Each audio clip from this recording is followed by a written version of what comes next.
let's discuss one of the greatest and most famous homework movies of all time, Fritz Lang's Metropolis.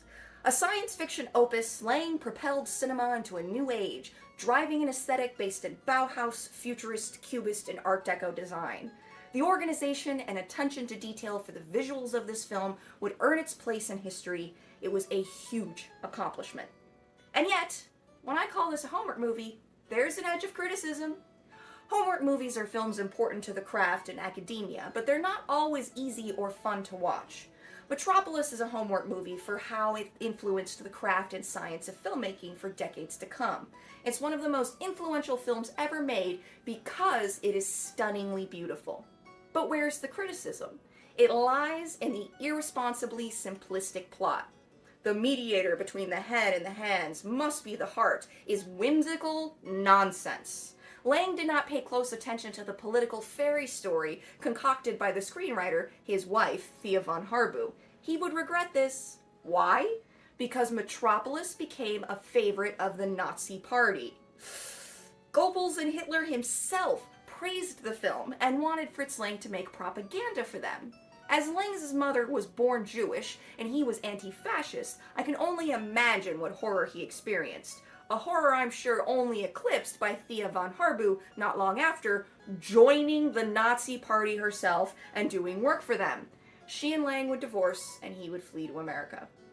Metropolis was criticized at the time for its communist themes. This is where we can learn something important. Fascists find appropriating the language of class solidarity and action incredibly useful for achieving their goals. Hitler himself admitted to taking the word socialism from socialists, intending to divest it entirely of its Marxist meaning and use it to indoctrinate. Fascists use simplistic populist concepts like those in Metropolis not to help the working class achieve class consciousness, but to use the working class as a weapon against their competition. The Nazis wanted to take the place of the existing economic power structure, and they needed the workers to help them do that. They thus needed artists like von Harbu to make propaganda.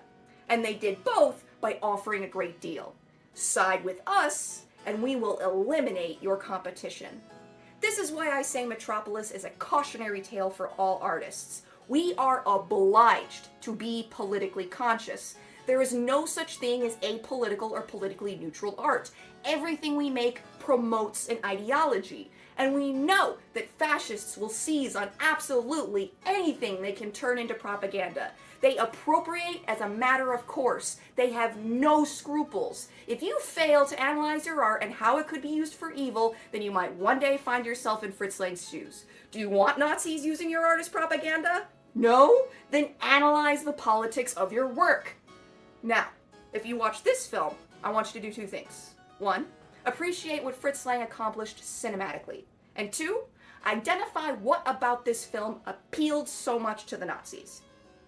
Thank you for joining me in this series on German Expressionism. Follow me for more cinematic insight and join me in November to celebrate the golden age of film noir. Visit the link in my bio or stephaniad.com for a link to these movies I discussed in this series and to pre-order my noir novel, The Clear Case.